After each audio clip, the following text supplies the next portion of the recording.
Hello again, wrestling fans. It's the ROB, the real Bobby Munson coming at you. Yes, it's been a while, but here is the latest edition of Rob's Rockin' Wrestling.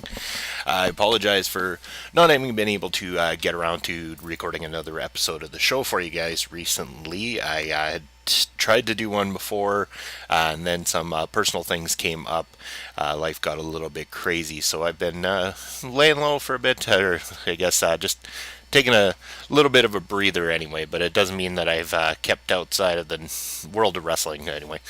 Just recently attended HIW Wildside's Halloween Spooktacular and didn't get around to getting a review up for them, so I apologize to my good friends at HIW and HIW Wildside, who I did not get around to reviewing the show. The show was excellent.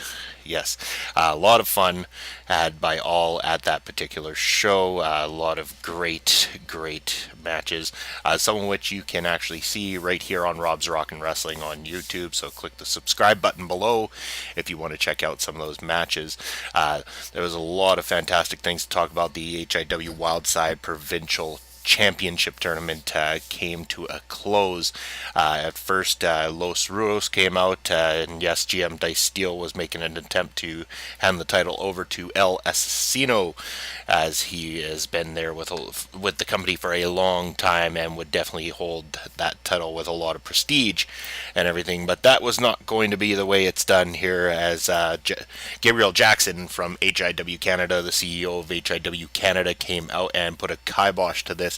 He immediately took El Asesino out of the tournament and said that he would be in a Halloween trick or street fight later in the evening against the the Sky Flyer. The Sky Flyer, Jeff Tyler, my apologies. So yes, that would take place. Tournament kicked off though. We had a first round match between Kat Von Hees taking on her husband, I believe, if I'm not mistaken, Bobby Sharp. It was a good encounter to start the evening off. Kat Von Hees getting a much-deserved win. She'll be going on to the next round of the tournament. We then had another match taking place between Bryce the Slammer Sova taking on the Matt Messiah, Sean Moore, taking a crack at his singles run here. Coming up just short, but an exciting match between him and Slammer. Slammer would then be going on to the next round to meet Kat Von Hees. So yes, we had tag team action taking place on this evening. We had the team of Bucky McGraw and Davey O'Doyle taking on the team of the Convict and Brett Evans. And yes, Brett Evans not very interested in working alongside of his partner there, trying to give him advice, but in the end, Evans walking away from his partner, leaving him to be destroyed inside that ring. Bucky McGraw and Davey O'Doyle picking up the win there in Saskatoon. We would then have a encounter in the tournament. Yes, Bryce the Slammer Sova taking on Kat Von Hees, and this, I think, is the match where everybody really started to get into it. The crowd was hot this night, but this is where the crowd really started to get into it.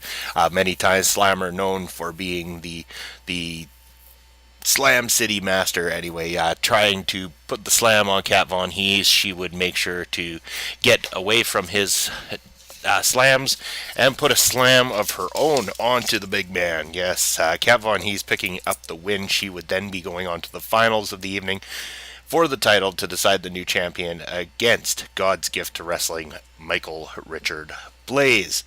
But the fun wouldn't stop there. There was a Halloween costume contest, and it was being hosted by none other than the man with the longest name in professional wrestling. Yes, I'm talking about Michael Allen Richard Clark, and it's always a fun time when Clark comes out and addresses the crowd. But what would an HIW show be without having Clark on the actual bill? So yes, out would come a relatively new superstar, especially a newer one to the HIW Wildside crowd anyways. Sharif, I believe was the name. Sorry if I got any errors there. I mean no disrespect to that at all.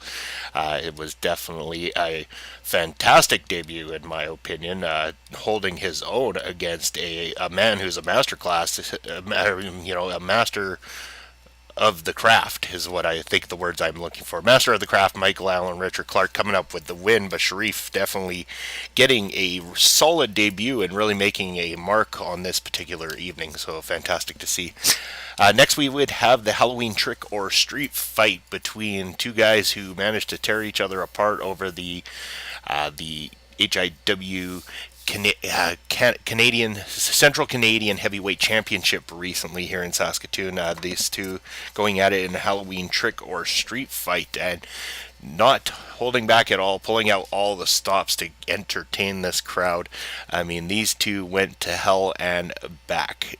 And in the end, yes, Jeff Tyler, even though there was a attempted assistance from Los Rudos, despite the barring of GM Dice Steel from ringside, El Musculo was definitely there, still standing ringside, making the attempt to help. Jeff Tyler might have picked up the win, but it was not a swan song for him by any means, as Los Rudos would then take Jeff Tyler and give him a beatdown like he had never seen before. This definitely going to hopefully lead into more for the upcoming event on November 10th, though I'm going to talk about here in a moment. But main event time, yes, we were going to decide a HIW Provincial Wildside champion. Kat Von Hees, who had already fought 2 times in the night, taking on the fresh and ready to go God's gift to women, Michael Richard Blaze. Yes, crowd definitely hot for this one. They definitely do not want to get behind Michael Richard Blaze despite his in-ring talent. The arrogance allows for the fans to not want to get behind him. The support was all there for Kat Von Hees. Could she pull it off? Could she dig down deep enough in order to find it within herself to defeat Michael Richard Blaze on this night? And defeat him she would. Kat digging down deeper, she wanted it more, she was eager to get it, and she earned it. Kat Von Hees wrestled 3 times in one night to become your new HIW Wildside Provincial Champion. And so that leads us to Friday, November the 10th. That's this Friday, folks. You can get your tickets at Glitch Gifts, Speckle Bellies, and Bartari, all 3 wonderful places that are great supporters of HIW and HIW Wildside. So get your tickets once again at Glitch Gifts and Novelties, Speckle Bellies, or Bartari. Or you can check out hiwcanada.ca for ticket availability as well there too. So definitely you want to be in attendance for this because it's going to be the fallout from everything from the Halloween Spooktacular show. You can expect to see, what's going to happen next in the HIW Provincial Wildside Championship run of Kat Von Hees.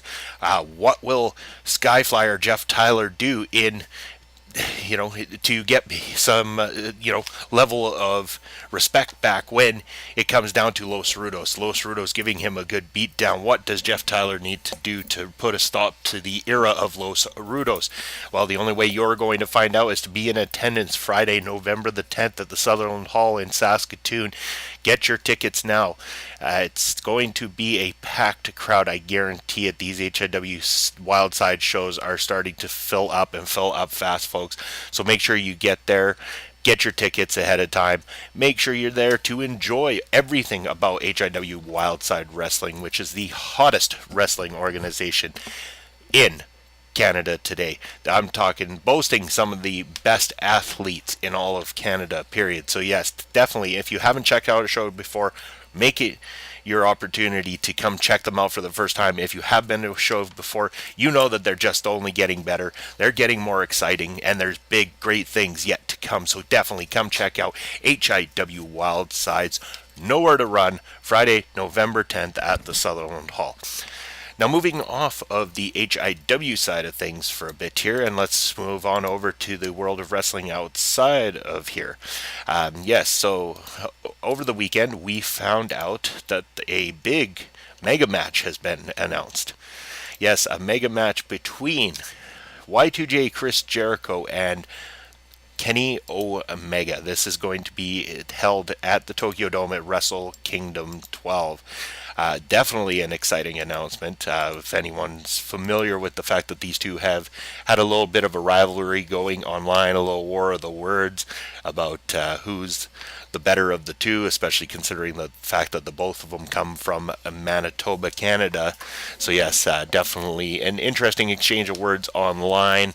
Obviously, that was leading up to this announcement, and an announcement that shook the world. Everybody excited to find out what we're going to get when these two amazing Canadian talents lock up inside the squared circle. New Japan Pro Wrestling, WrestleKingdom 12. Let me know in the comments section below, what are your thoughts on WrestleKingdom 12, Jericho versus Omega? What are your predictions? Do you feel like this is going to be another big win for Omega? Is this going to be a major comeback for Chris Jericho? Or is this going to be a beneficial match for everybody? I mean, I gotta say, personally, as a fan, I'm excited. And it doesn't matter to me whether Jericho walks away the winner, Kenny Omega walks away the winner. I think we're all winners in the fact that this match was able to be booked in the first place, because these are two amazing talents that we are just looking forward to seeing inside the ring. Elsewhere, we're talking WWE. There could be a change in the plans for Survivor Series, as noted last week. Shane McMahon announcing that this Tuesday on SmackDown Live, we're going to get to see AJ Styles, the Phenomenal One, get a title shot against the modern-day Maharaja. Yes, Jinder Mahal putting that title on the line this Tuesday. Now, what the question is if AJ does somehow pull it off, become the new World Heavyweight champion, will he then be the one to take on Brock Lesnar? You would assume so, by the way WWE has booked this Raw versus SmackDown champion versus champion type card that they have going on. I don't think that that's going to be the case. I'm really not sure why that they're choosing to go this direction at the moment. I could be wrong though. I mean, I've heard some rumors that Jinder might be injured and they have to take the title off of him, and this is their best case scenario. So I guess we'll see how it unfolds this week. I guess tune in to SmackDown Live on Tuesday, because now there's something that we need to check out. We need to find out what's going to happen, because this is a big deal. AJ Styles is a big deal in the world of wrestling. Doesn't matter whether you're a big WWE fan or not, you're probably a fan of AJ Styles. So definitely check this match out on Tuesday. Let's see if AJ Styles can become a two-time WWE champion, and then go on to face Brock Lesnar in what many are saying would be the more interesting main event match for the Survivor Series. So anyway, what are your thoughts on Survivor Series? Who's going to win the matches? I know not everything is figured out on who's on which team for the elimination matches. Would you like to see more elimination matches? Would you like to see it go back to the traditional way of having many different elimination style matches at the Survivor Series, the way the Survivor Series used to? Or do you enjoy having the in-between matches and stuff like that? Do you like the whole Raw versus SmackDown thing when it comes to Survivor Series? These are all great questions. Great for a discussion as well too. So definitely, if you want to let me know what you think in the comments below, give me a like, give me a subscribe, be fantastic. Definitely send this video out, let everybody know about Rob's Rockin' Wrestling, or in particular the real Bobby Munson. I'm here because I love wrestling. You're here because you love wrestling. We're here together because, well, we love wrestling. That's what it comes down to, folks. We all love wrestling. That's why we're here. We're united by one love, and that's the love of professional wrestling. So definitely do what you can to show your support to everybody out there that takes the time to podcast, that takes the time to do video content, any of this stuff, because it definitely, it's not all about making money or anything like that for a lot of us. A lot of us are just doing this because it's a passion. We love it. We absolutely love doing it. It is fun for us to do. So, and it becomes more fun when we can engage with you, the audience, as well, too. So if we know you're out there listening, you're leaving comments, you're doing all this kind of stuff, we absolutely appreciate it. And I know I appreciate it. So definitely feel free to engage with me as much as possible. I love chatting wrestling. But for now, that's going to be it for me for now. I will let you guys go, and I will talk to you later in the week. Take care.